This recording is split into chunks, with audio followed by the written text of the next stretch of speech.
Let's start today's discussion. So to start with, the very first news is regarding it is a political issue, also a social issue, also a criminal issue. The law on acid attack in India. What? Law on acid attack in India. Okay.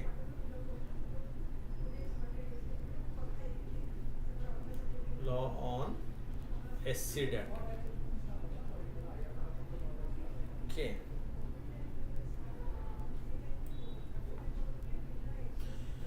So 17-year-old girl was recently attacked with an acid-like substance in Delhi's Dwarka by three assailants while she was on her way to school. 17-year-old girl on her way to school was attacked by miscreant.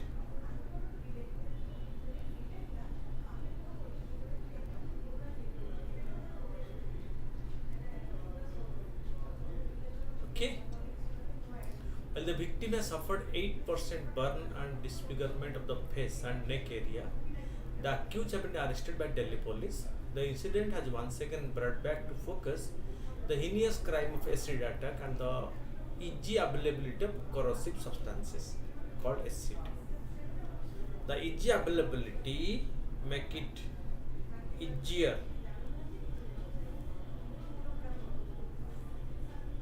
for attack. How prevalent is acid attack in India? Though heinous, acid attack on women are not just prevalent as a crime as other against women. According to data compiled by the National Crime Record Bureau (NCRB), there were 150 such cases recorded in 2019, 105 in 2020, and 102 in 2021. So this shows that the cases of acid attack is more than 100, although on a falling trend, still 150 cases, 105 cases, and 100. So 100 plus cases of acid attack. When someone is thrown with a corrosive substance to disfigure, and most of the acid attacks is due to the failure of relationship. Okay, so this is a heinous crime. There is severe punishment for this. Still, the cases of acid attack is an increasing trend.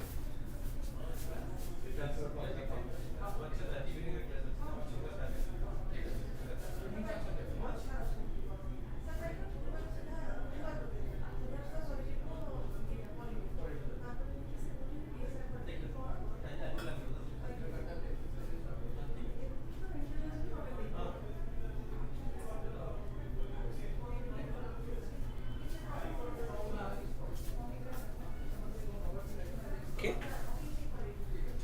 So the cases, number of cases is more than 100 as per the report available.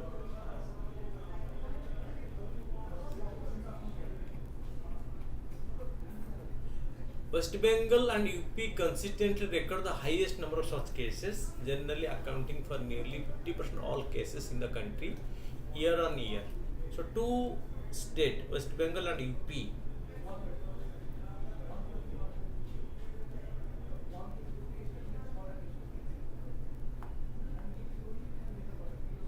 okay. So the number of cases are higher in these two states. Okay. The charge sheeting rate of acid attack stood at 83% and the conviction rate at 54% in 2019. In 2020, the figure stood at 86% and 72% respectively. So it is a good sign. Number of charge sheet and number of conviction is increasing. That means government is serious and police is taking proactive measure. Okay. So they are able to be charge sheeted.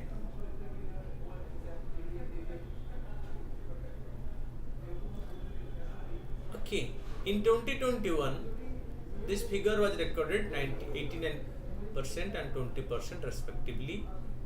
Okay, so the conviction rate has fallen. In 2015, the Ministry of Home Affairs issued an advisory to all states to ensure speedy justice in case of acid attack by expediting the prosecution. Home Ministry has taken the issue very seriously and has issued circular to the state governments that the acid attack case should be taken on an expeditious manner. Fine, that is what. Why the law on acid attack? Until 2013, acid attack were not treated as a separate crime. However, amendments carried out in the Indian Penal Code, acid attack were put under a separate section 326A of the IPC and made punishable with a minimum imprisonment of 10 years, which is extendable to life along with fine. Okay, so that means to create a sense of fear.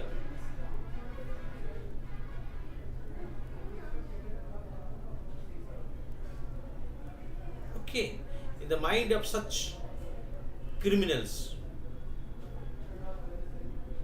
who are creating this,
so it is made more rigorous.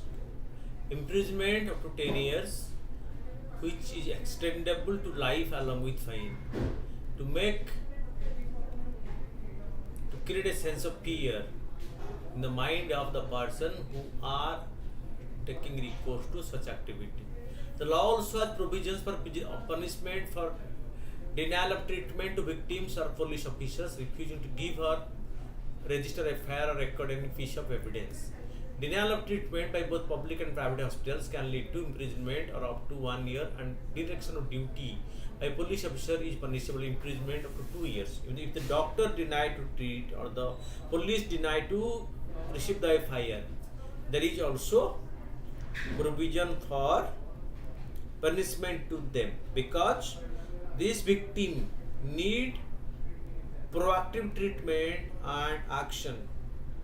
If that is not done, then the victim's chances of recovery is it become critical. So it is quite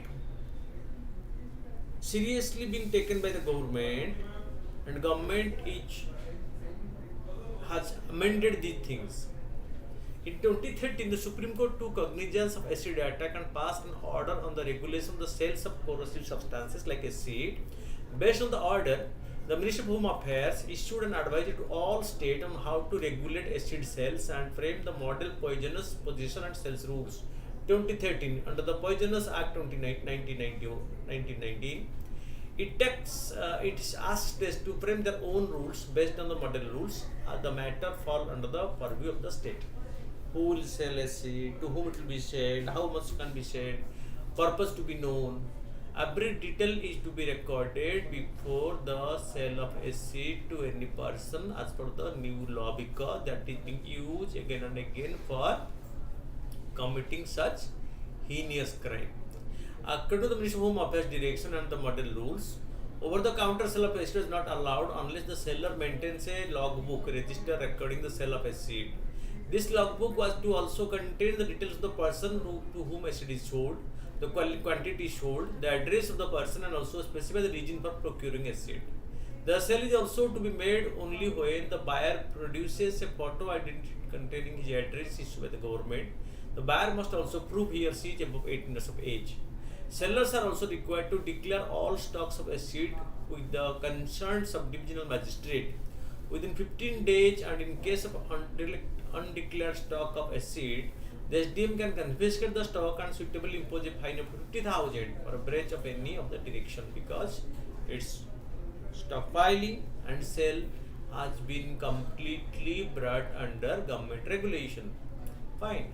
Those who are authorized to sell it must intimate the government regarding the person to whom they are selling, and the person who is purchasing it must ensure that why he is purchasing such a corrosive substance.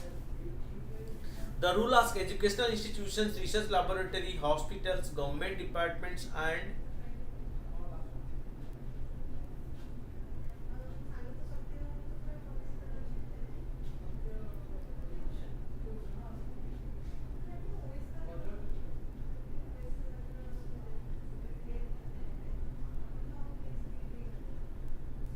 okay, publishing undertakings which are required to keep and store acid to maintain a register of use of the acid and files the same with the concerned SDM.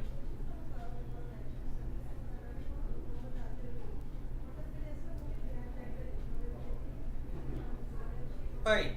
So to ensure, the rule says a person shall be made accountable for the possession and safekeeping of acid in their premises. The acid shall be stored under the supervision of this person, and there shall be compulsory checking. Okay. There shall be compulsory checking of the students' personal leaving the laboratory place of storage where acid is used, because so it is normally used for research purposes, the school and colleges in the laboratory, so students using them so must be checked before they leave the premises. In August 2021, Minister of Home Affairs issued another advisory to all state and union territories to review and ensure that the retail sale of acid and chemicals is strictly regulated in terms of the poisons rule, so these are not used in crime. To ensure that these are not used for criminal purposes, the government ensure that all these stakeholders who are using this corrosive substance must be under strict regulation. Must be under strict regulation. Fine. So the only objective is to ensure that this substance is not used for criminal purposes like acid attack. Acid attack is a criminal offense. Acid had their uses, industrial use and some manufacturing use, okay. But when they are thrown on someone else, so they say attack, that is a crime. Then victim compensation and the care, based on Supreme Court direction, based on Supreme Court direction,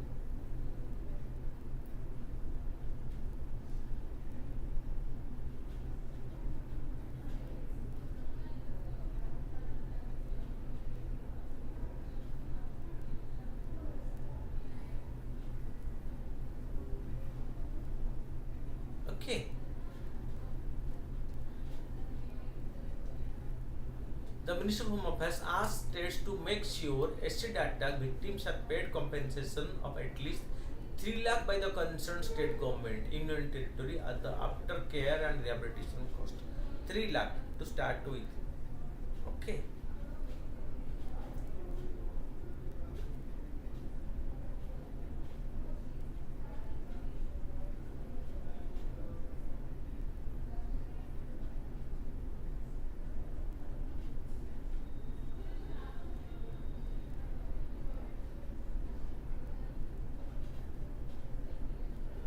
Okay.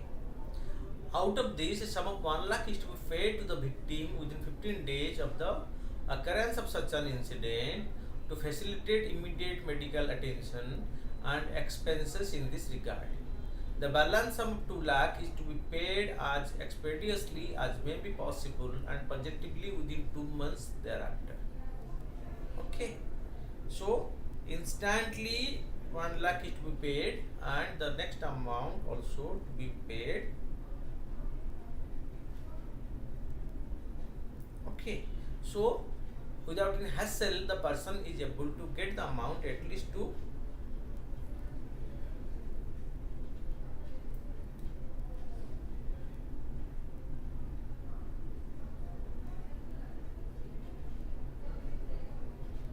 okay. States are supposed to ensure that treatment provided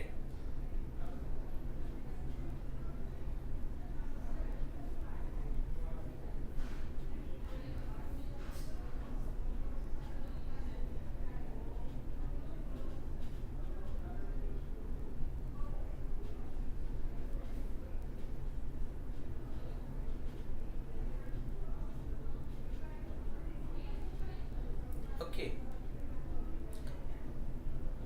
To assist a victim in any hospital, public or private, is free of cost. The cost incurred on treatment is not to be included in the rupees 1 lakh compensation given to the victim. Fine. So the treatment given to acid attack patients should be free of cost by the public or private hospital, whatever the case may be. Whatever the case may be, but it should be free of cost.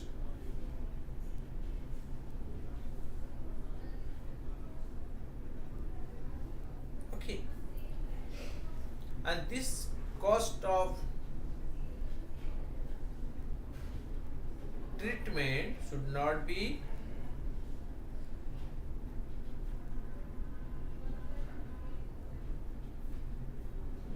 adjusted from the 1 lakh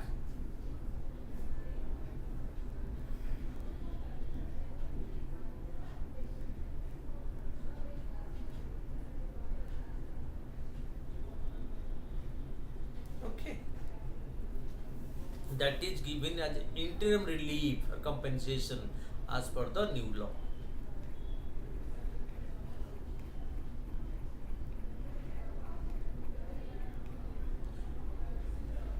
The 2013 Ministry of Home Affairs advisory said acid attack victim need to undergo a series of plastic surgeries and hence 1 to 2 beds at the Apex State Tertiary Hospitals could be earmarked for the treatment of acid attack victims so that the victim need not run from pillar to post to get these operations performed expeditiously. In addition, private hospitals which have availed the facility of concessional land for setting up the hospitals would also be persuaded to earmark 1 to 2 bed for treatment of underprivileged victims of acid attacks, which the state government can identify for treatment. Okay, because the government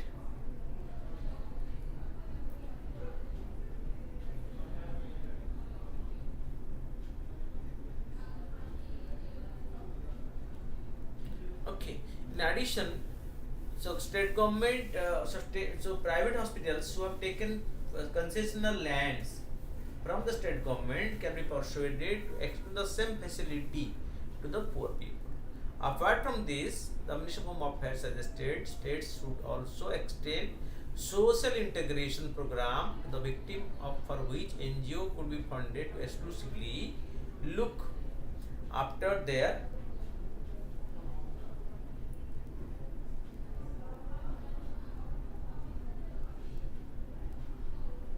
okay.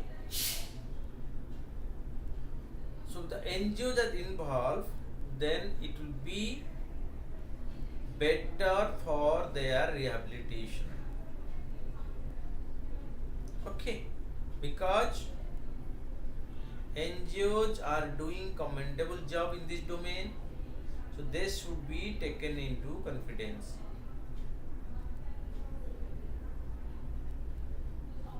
Okay.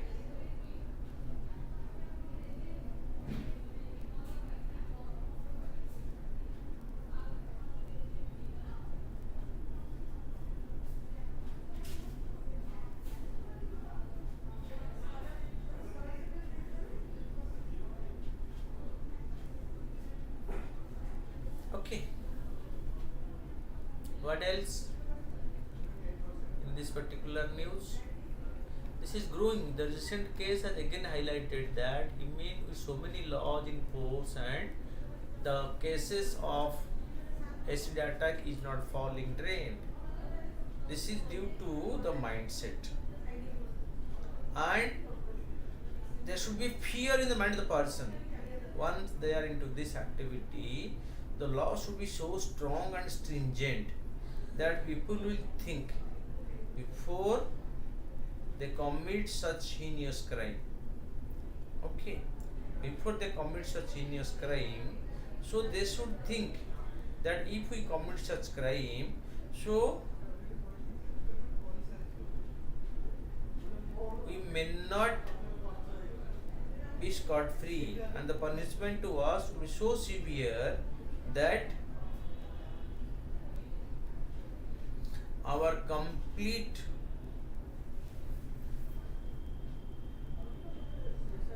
future will be in jeopardy, because the punishment is not severe. Okay, and this encourages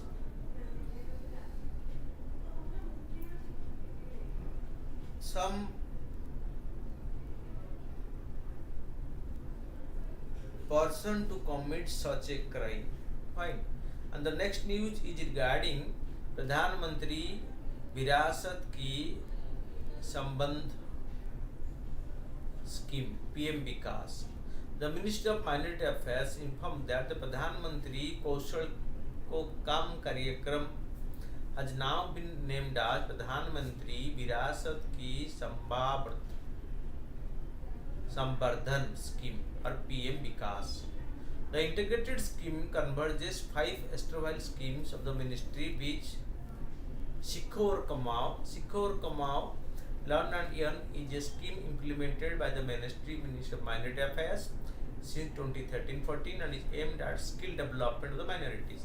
The scheme entails upgrading the skill of minority youth in various modern traditional skills which can earn them suitable employment to equip them with skill to opt for self-employment. So this is Sikho aur Kamao, a scheme for the minorities.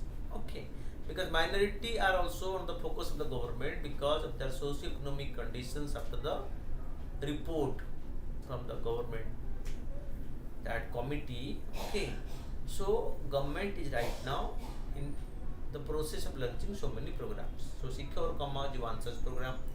What else? 5 programs have been subsumed to this new program. So what are the programs which have been subsumed to this? Ustad, upgrading the skill and training in traditional art crafts for the development. Scheme focus on the capacity building of the master craftsmen and artisans. Other than that scheme will also focus on updating the traditional skill of the master craftsmen and artisans. The trained craftsman and artisan will train the minority youth in various specific traditional art and crafts. Third one is Hamara Dharovar. Hamari Dharovar scheme has been formulated to preserve the rich heritage of the minority community of India. The scheme provides for curating rich heritage of minority under overall concept of Indian culture, which includes curating exhibitions, preservation of literature, documents, etc. Okay, Hamara Dharovar. That this is the scheme number 3, which has been subsumed under the new scheme. Then what else? Nai Rosni. For women empowerment, the ministry started Nai Rosni, a leadership development program for minority women in 2013. The objective of this scheme is to empower and instill confidence among the minority women, because in the minority community, women are the worst suffering. They are confined to the four walls of the house, and very less freedom they have, and very less they have scope for earning their livelihood. Fine. That is the reason for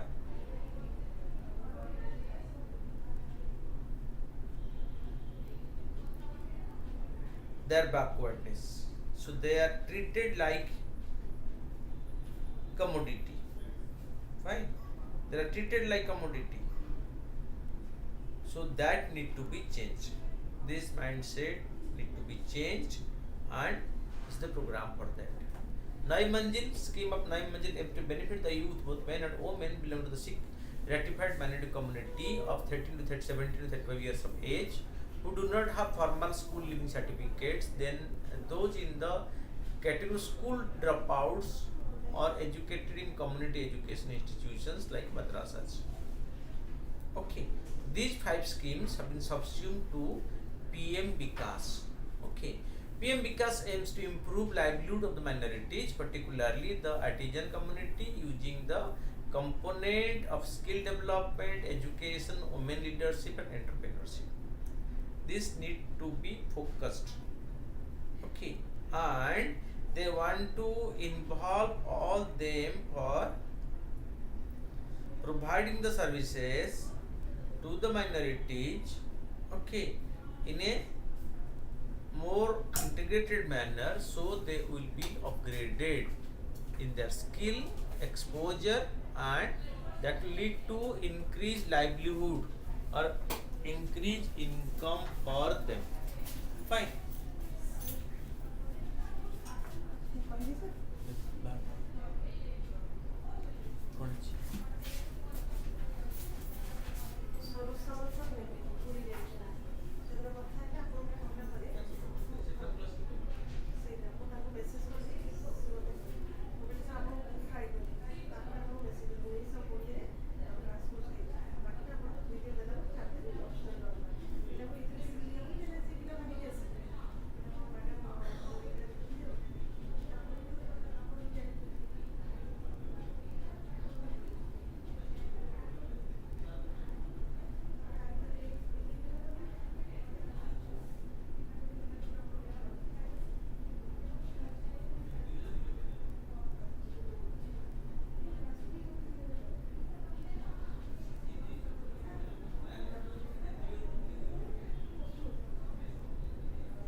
Then next comes the Pradhan Mantri Matsya Sampad Yojana, Fishery Development.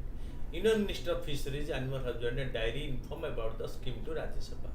The Department of Fishery, Minister of Fisheries, Animal Husbandry and Dairy under the Pradhan Mantri Matsya Sampad Yojana envisages to generate direct and indirect employment opportunity to about 55 lakh personnel in fisheries and the aquaculture sector by 24-25. It is a flagship scheme for focused and sustainable development of the fishery sector in the country with an estimated investment of 20,050 crore for its implementation during 2021 to 24-25 as part of Atmanirbhar Bharat package. Okay, involving the youth in fisheries activity. Because India is a country where climatic conditions is good, soil condition is good, there is aquatic rainfall is there is demand for fish also in the country. Aims to bring out the blue revolution through sustainable and responsible development of the fishery sector in India. To double the income of fish fishers and fishermen, reducing post-harvest losses from 20 to 25% to about 10%, and the generation of gainful employment opportunity in the sector.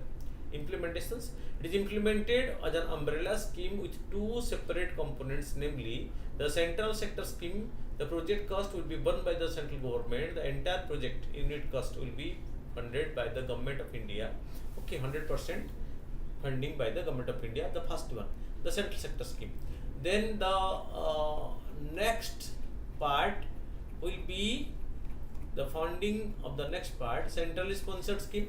All the subcomponents activity will be implemented by the state, union territory, and the cost will be shared with the center and the state. Northeastern states, Himalayan state 90% central states and 10% state share. Other states 60-40. 60% state share and 40% the central government share. Fine. Like 60%, 60% central government share and 40% state government share.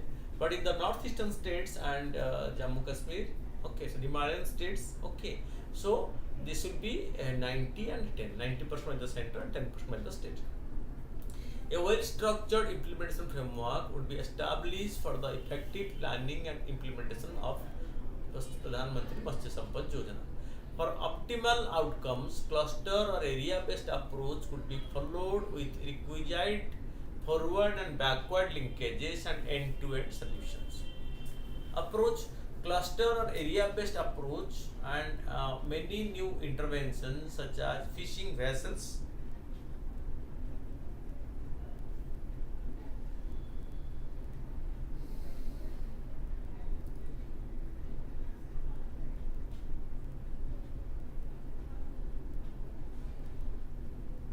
okay, so such as fishing vessels, aquaculture in saline alkaline areas, then Sagar Mitras, FPOs, okay, farmer producer organizations, nucleus breeding centers will be created under this Matsya Sampad Yojana, Pradhan Mantri Matsya Sampad Yojana. So the fishery will be taken as an sampad or an asset, okay, so which will give more income to the people.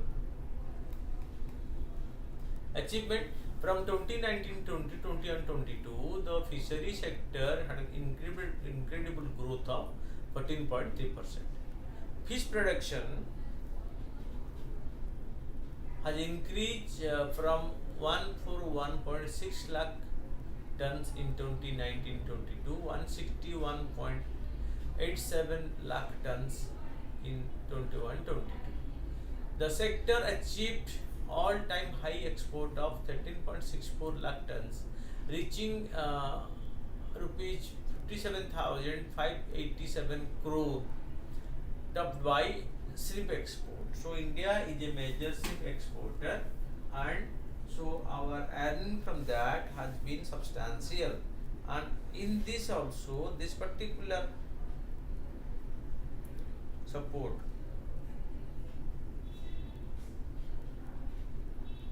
okay,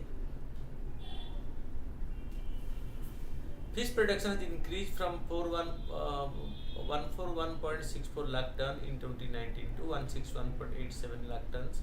The sector achieved all-time high export of 13.64 lakh tons, reaching to 57,587 crore. Okay, topped by the shrimp export, which is demanded outside the country. The next will be on the sovereign gold bond scheme. So regarding gold, so Indians have a big attachment. Okay, Indian people have a big attachment towards the elevator. Okay.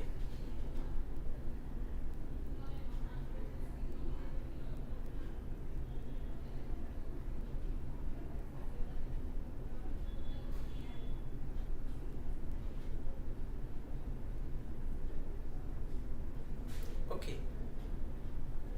The sovereign gold bond scheme 2022-23 will be opened for subscription during the period December 19 to 23, 2022 with settlement date to December 27, 2022. The issue price of the bond during the subscription period shall be 5,409 rupees per gram. Also published by RBI in their press release dated 16 December 2022. So RBI will sell gold bond. The people interested to invest in gold due to the higher price increase, the sustained increase in the gold price, the price should be fixed at 5,409 per gram. The sovereign gold bond scheme was launched in November 2015 with an objective to reduce the demand for physical gold and shift a part of this domestic saving used for the purchase of gold into financial savings. Because people who save in gold bond, they will not get any yellow metal, rather they will get a bond, and the bond price will increase as per the price of the gold. Whenever the person wants, he can take back his money as per the rising price of the gold in the market. That is what, because gold price is increasing internationally, people are much interested in India to purchase gold. But gold we purchase by paying our internal currency, but government, the biggest importer of gold, has to pay the precious foreign exchange, okay, to purchase the gold.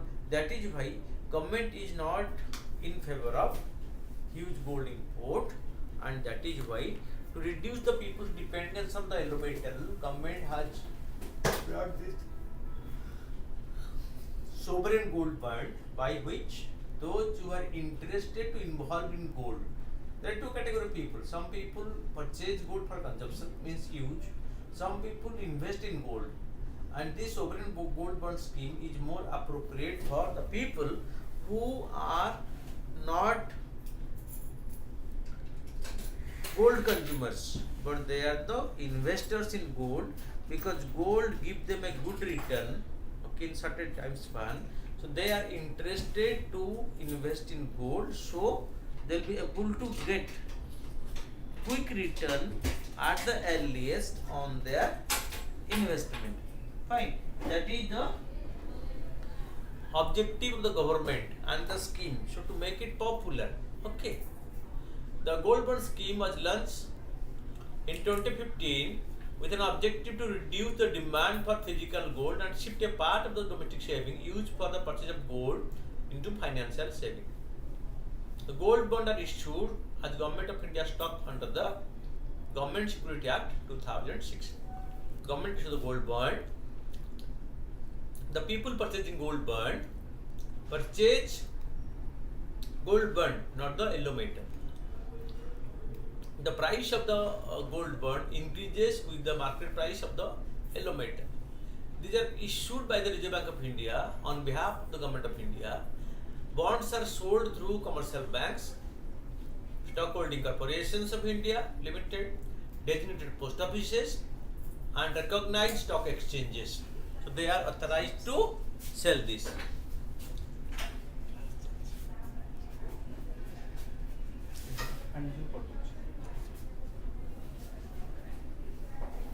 The bonds are restricted for sale for restricted individuals, Hindu undivided family, trust, universities, and charitable institutions.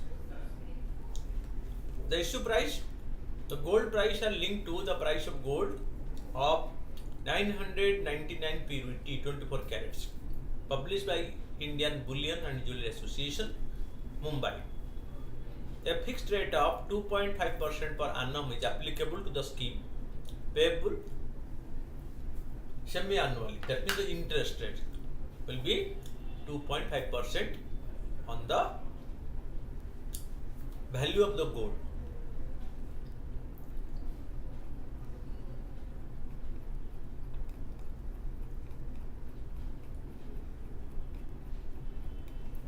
The interest on gold bonds shall be taxable as per the provisions of Income Tax Act 1961.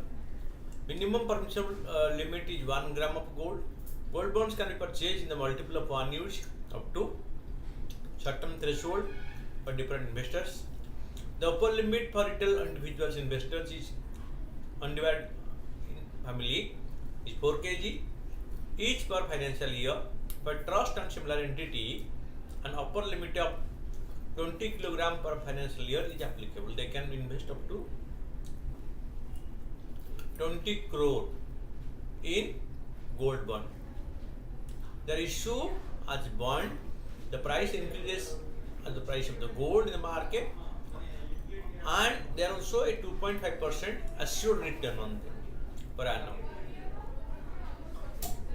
It comes with a maturity period of sir हम से झारखंड पे गोटे proposal जीवो आमे ताइने किछ गोटे file दबा पे कहउछन जेटा की पके की दबा the gold bond comes with a maturity period of 8 years with an option to exit the investment after the first 5 years. Bonds can be used as collateral for loans. If a person has invested in gold bond, so he or she can mortgage that bond to get a loan when the need arises. Normally in India, people who invest in gold, they invest for two purposes. One is the price increases. Second is when there is a need, they can mortgage the gold to get instant cash. The same facility is also extended to the gold bond scheme. That means the bond can be mortgaged, can be used as collaterals for getting a loan from the bank. And the bank will give loan keeping collateral mortgage the gold bond, like they are keeping the yellow metal earlier as collateral security or extending any loan. That is what? Fine.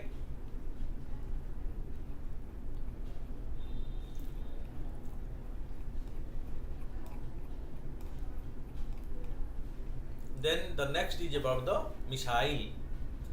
What is Agni 5, the long range nuclear capable missile that India has recently tested. A successful flight test of India's long range surface to surface nuclear capable ballistic missile Agni 5 was undertaken recently. The Strategic Forces Command, which operates the Agni 5, carried out the test from APJ Abdul Kalam Island of the coast of Odisha. Agni 5 was earlier tested in October 2021 by the Strategic Forces Command independently for the first time, a few months after the China had tested its hypersonic missiles. The Strategic Forces Command had been created as the exclusive custodian of the nuclear weapon in the country.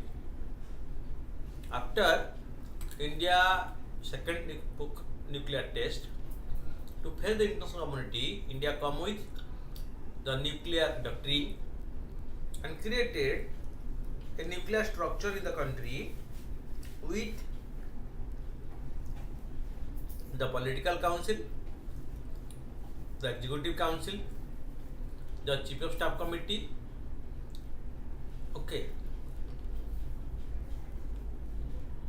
the political council, the executive council, the chief of staff committee, and the strategic forces command. Fine. This strategic forces command was created as an exclusive and dedicated force comprising personnel from the three services: Arabian Navy and Air Force, who has been given the assignment of functioning as the custodian of the nuclear or atomic bombs arsenals. This Agni 5 missile is a nuclear power missile, so it was tested by the Strategic Forces Command, because in case the Agni 5 will be loaded with nuclear weapon, it is only the Strategic Forces Command which has been given the monopoly of keeping the nuclear arsenal can use it. Although the order to use need to come from the political council headed by the Prime Minister. Okay.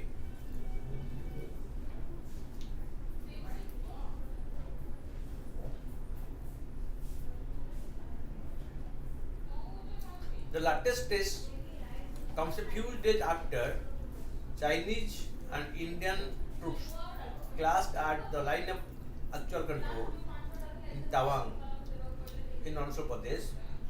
Agni 5 can strike target range of 5,000 to 5,500 kilometers, which puts major cities of China, including the capital Beijing, within the range of the Agni 5 missile.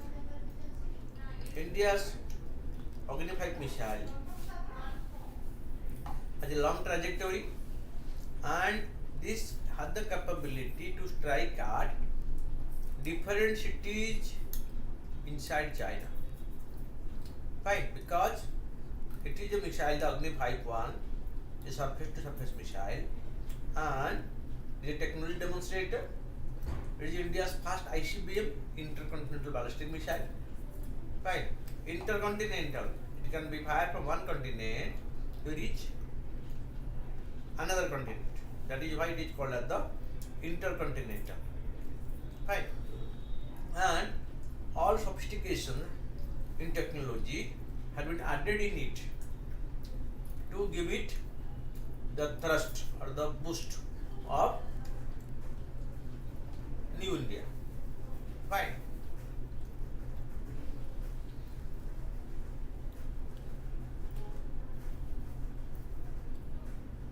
The latest test come a day after Chinese and Indian troops clashed at the line of actual control in Tawang. Agni 5 can strike targets at range of 5,000 to 5,500 km, which puts major city of China, including the capital Beijing, within the range of Agni 5. That is the importance of this particular high-range missile developed indigenously by India. Fine. It is Agni 5, the nuclear capable missile which uses a 3-stage solid fuel engine, has been developed by India's Defence Research Development Organization under the program called, all the missiles including Agni, under the program called Integrated Guided Missile Development Program, IGMDP. The development of Agni missile started in early 1980 under the Integrated Guided Missile Development Program, separated by the scientist and former President APJ Abdul Kalam, who was also a central figure in India's missile and space program. Medium to international version of Agni missile system from 1 to 5 have varying range, starting from 700 km for Agni 1 to 5,000 km and above for the Agni 5. In June 2021, DRDO successfully tested Agni P, Agni Prime, a canistered missile with a range of capability between 1,000 to 2,000 km. This is called the new system, okay, which is called Agni Prime. Okay, Agni name is there, its Agni Prime will be more useful because it's the new version. This can be launched from mobile launch pads to make it easier for launching. And Agni being the technical demonstrator for India has been credibly launched and successfully is able to target its destination in a far off place through 2-3 experimentations that have been undertaken earlier. Okay.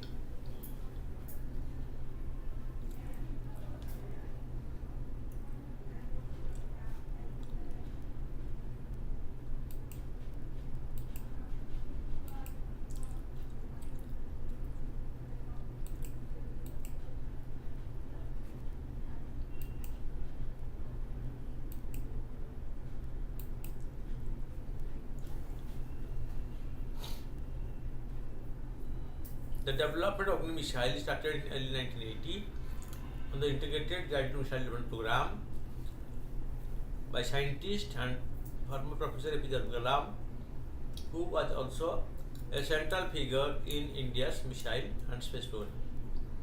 Medium to intercontinental version of Agni missile system 1 to 5 half varying range starting from 700 kilometers for Agni 1 to 5000 kilometers and above for Agni 5.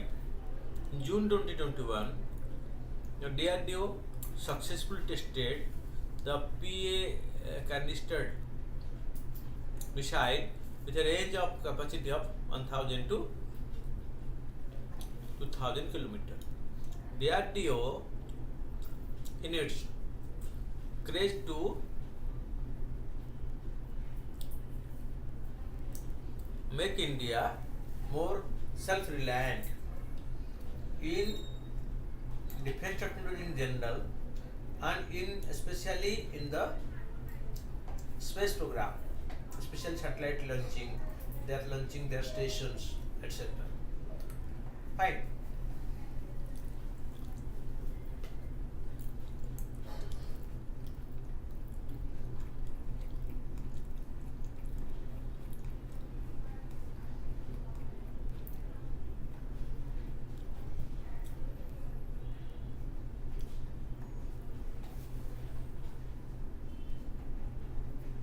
Agni 5 has been successfully tested multiple times in 2021-22. The latest test was carried out primarily to validate various new technology on board the missile.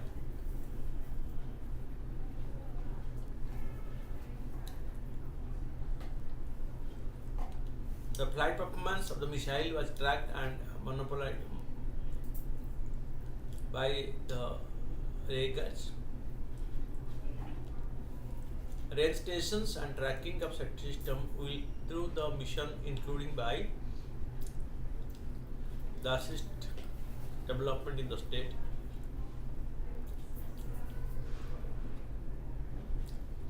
All the time of the previous test,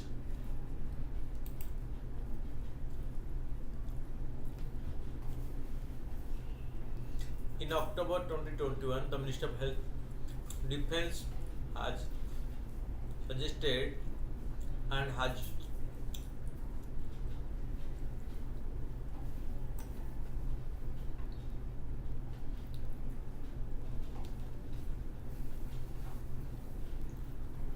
the Defense Ministry has highlighted the posture of credible minimum deterrent and no fast use, which are pivotal points of India's nuclear doctrine and published in 2009. So after getting the consensus and support of those countries who were at once denying the facility to India, So India come with its own nuclear doctrine. Right. As per India's new nuclear doctrine,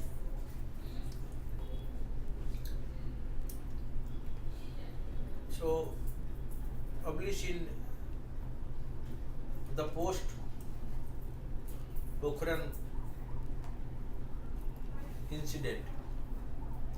Okay, it was only for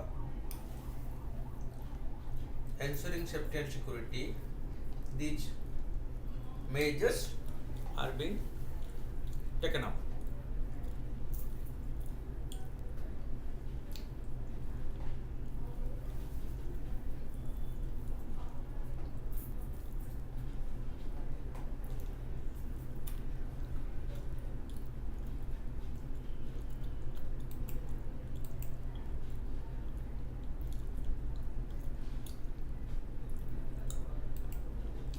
Why India developed nuclear weapons?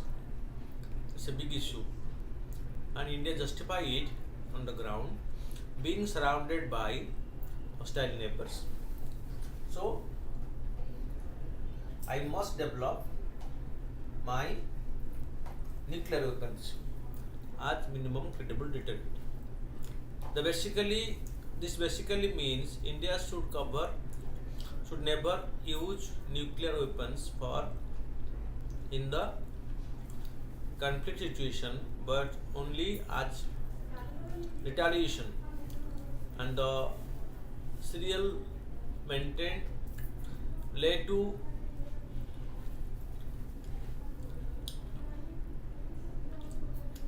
is to rely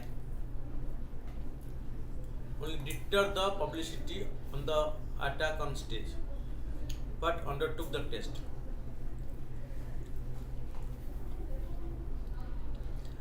The SFC, the Strategic Forces Command, which carried out the test, is a key restrictions where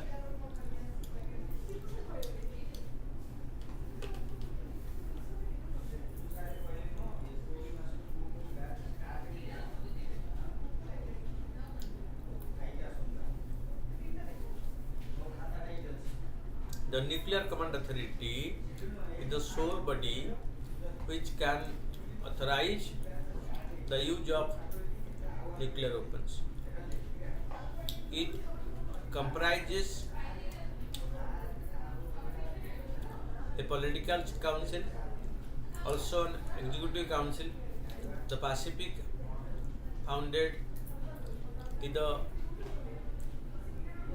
political council is chaired by the Prime Minister as a chairperson.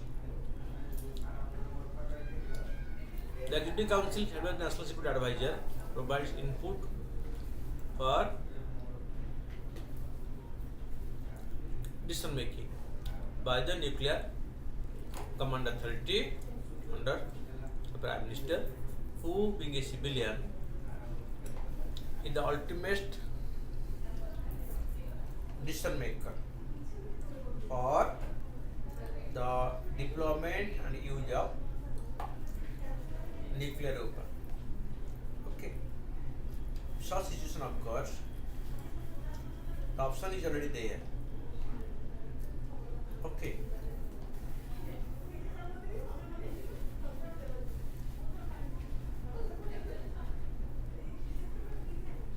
The Nuclear Command Authority is the sole body which can authorize the issue of nuclear weapon. It comprises a political will and a certain executive.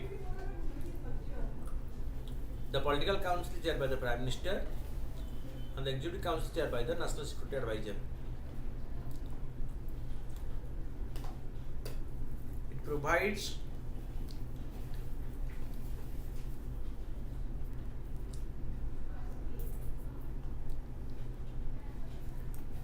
the Executive Council, chaired by the National Security Advisor, provides input for decision making by the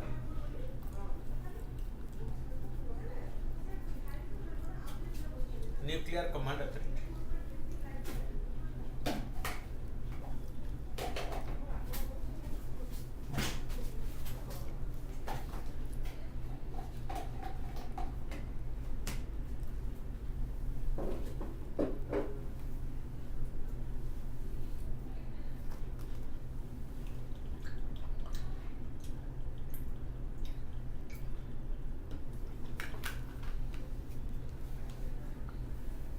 And the Nuclear Command Authority, the Executive Council, led by the National Security Advisor, they execute the directions given by the Political Council, led by the Prime Minister. But the custodian are the SFC, the Strategic Forces Command. The next is about the PM Kusum.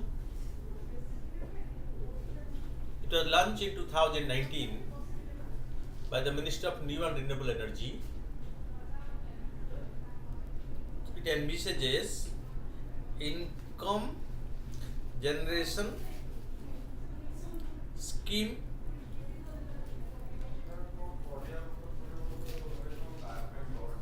for farmers from their infertile land by establishing solar power plants which can facilitate irrigation by renewable energy source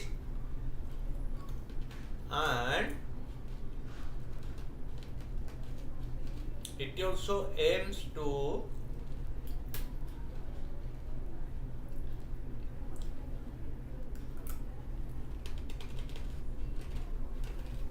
decarbonize agriculture. That is the point that you should remember. The PM Kisan aims to decarbonize agriculture. What is decarbonization? Because agriculture, due to the use of technology, using energy like electricity or diesel for ploughing the field, for irrigation, or running the pump set.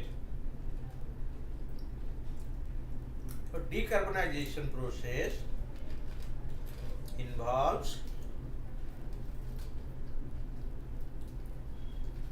the promotion to use renewable energy. Okay, to use renewable energy. So, importance is decarbonization of agriculture. That means use of fossil fuel based energy sources in agriculture will be reduced if this scheme is implemented properly. It has another angle. What is that? It can also give income to the farmers. The surplus power so generated can be sold for the grid. Component A, 10,000 megawatt of decentralized ground mounted grid connected renewable power plants of individual plant size up to 2 megawatt. Component B, installation of 17.50 lakh stand-alone solar power agriculture pumps of individual pump capacity up to 7.5 HP. Component C, solarization of 10 lakh grid connected agriculture pumps by individual pump capacity up to 7.5 HP. The focus is on use of solar power for lift irrigation purposes. For irrigation purposes, they can use one of the three deployment models: off-grid solar pumps, solarized agricultural feeders, or grid connected pumps. 3. Off-grid means off-grid solar pumps their own. Solarized agricultural feeders, so from feeders they collect the power. And grid connected pumps means they'll connect to the power grid, to which they will sell their surplus energy, and in case of requirement can take the energy from the same power grid to run their agricultural pump sets for irrigation purpose. Off-grid pump have been the most popular, but the nearly 280,000 system deployed fall far short of the scheme's target of 2 million by 2022. Implementation state nodal agency will coordinate with the state union territories, discoms and farmers for implementation of the scheme. 2020 amendments. In November 2020, the Minister of Non-Renewable Energy amended the clarified implementation guidelines of Pradhan Mantri Kisan Urja Surakhan एवं Uthan Mahabhijan PM Kusum scheme based on the learnings from the implementation.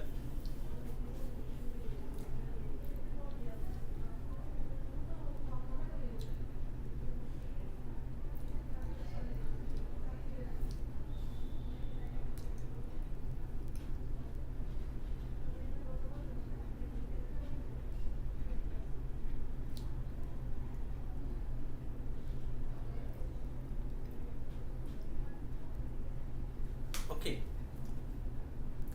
so it is lagging behind in achievemental parameters. 2 million was the target, but 2 lakh plus is the achievement. So the achievement is far less than the target. The scope of the scheme has been increased by including pasture lands and marshy lands owned by the farmers. The size of the solar plants have been reduced so that small farmers can participate. Increased completion period from 9 to 12 months. Penalty for the shortfall in generation removed for ease of implementation by the farmers. The central financial allowance will be allowed for solar pumps to be set up and used by the Water Users Association, farmer producer organizations, primary agricultural credit society, or for cluster based irrigation system along with individual farmers. The amendment ensure and make these things more easier for the farmers to use it. Then we'll come to the main answer writing or subjective answer writing. Explain how the use of information and communication technology can help in reducing corruption. Illustrate with examples. Okay. Is it possible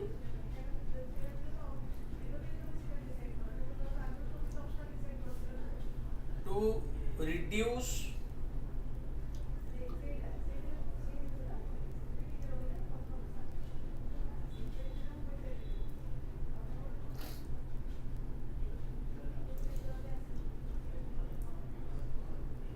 corruption by application of information communication technology?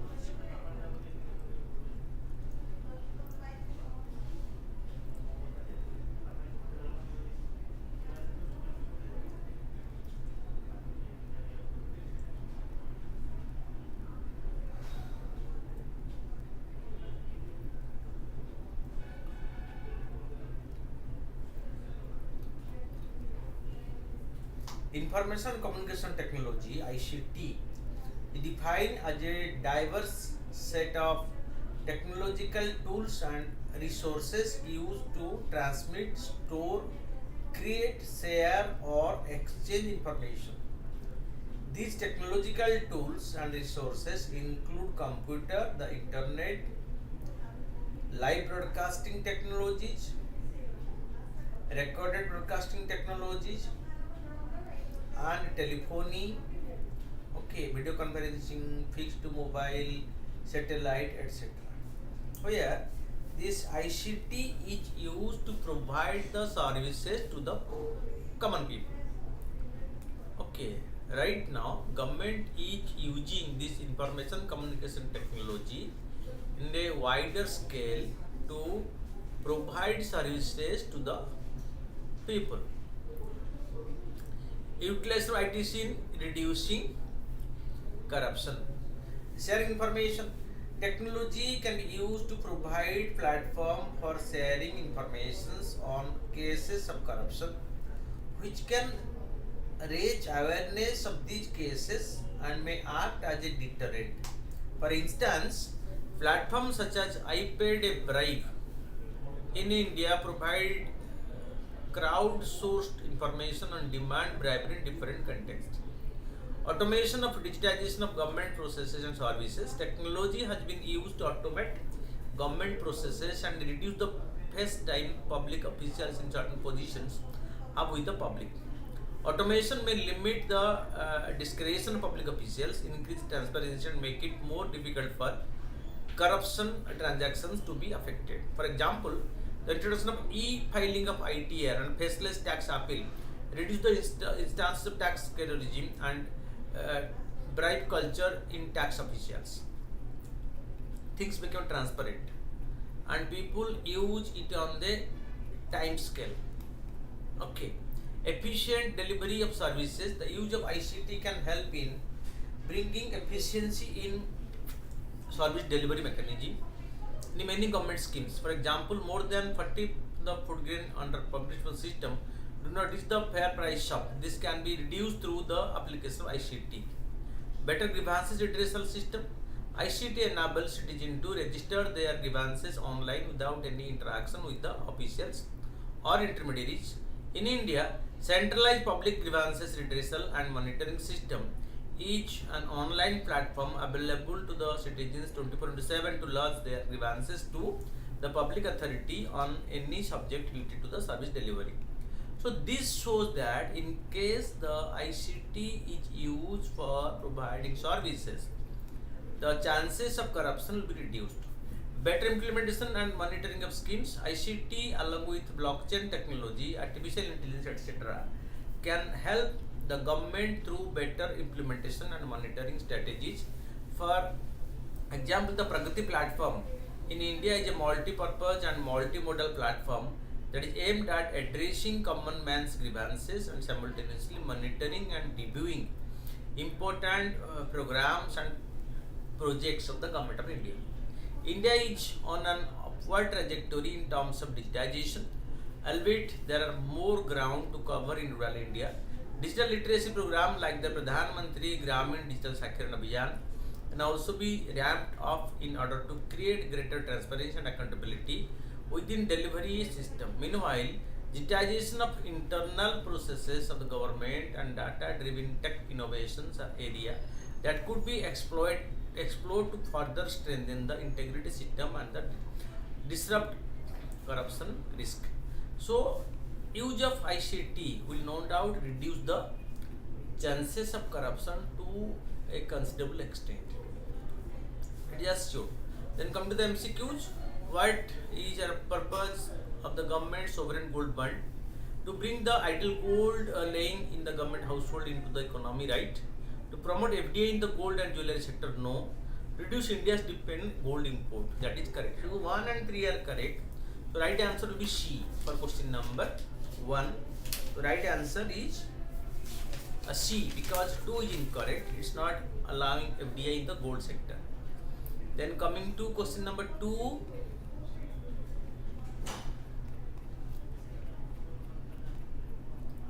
With reference to the Indian economy, what are the advantages of inflation indexed bonds? Government can reduce the corruption rates on its borrowing by way of inflation indexed bond. IIBs provide protection to the investors from uncertainty regarding inflation. Okay, right? The interest received as well as the capital gain on this are not either taxable. Okay, so 3 is incorrect. So 1 and 2 are correct, they are taxable. Then coming to question number 3. Consider the following statement about the Nuclear Command Authority. Nuclear Command Authority that includes a political council and executive council. Okay. The Chief of Defence Staff of India chair the executive council. No. Prime Minister of India chair the political council. Yes. Okay. So the question number 3. So which is not correct? 2 is incorrect. Okay, because the executive council is chaired by the chief of defense staff. No, by the National Security Advisor (NSA) heads the executive council. The chief of staff committee comes at the third hierarchical stage. So only 2 is incorrect. Then to question number 4. PM Kusum scheme initiated in 2019 to help people in rural India construct off-grid solar pumps to ensure independence from the grid in grid-connected locations. The goal of the plan is to assist farmers who have field devoid of natural resources, okay, in developing solar power capacity on their land and selling it to the grid. Fine. So both are correct. This will also give farmers income whose lands are not that productive, but they have lands, but they are not suitable for cultivation, agricultural activity. They can use that land for power gen solar power plants. With reference to the fish production, consider the following statement. India is the largest fish producing nations in the world. Okay, India is not the largest producing nations. Okay, Pradhan Mantri Matsya Sampad Yojana is an umbrella scheme with 2 separate components: central sector scheme and centrally sponsored schemes. So 2 is correct, but 1 is incorrect. So answer is B.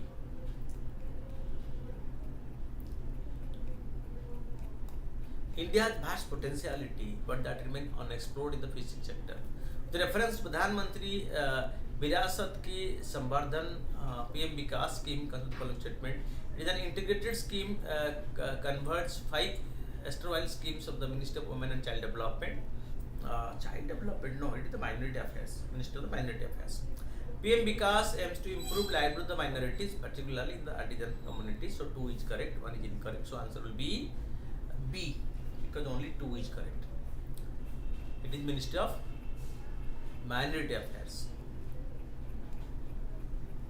Then R2 core practices constitute a tool available for promoting the adoption of environmentally responsible practice in the electronic recycling industry.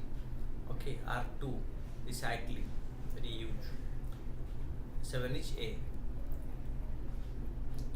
Then question number 8. With reference to National Clean Air Campaign, consider the following statement. It was launched by the center in 2019, right? The goal is to reduce pollution by 40% over 2017 level by 2026. That is also right. So 1 and 2 are right. Answer is C. Both 1 and 2. Then question number 9. Consider the following statement regarding Vijay Diwas. Vijay Diwas is celebrated every year on December 17th. Okay, right? The day commemorates Bangladesh's victory over Pakistan. No, it's incorrect. So only 1 is right.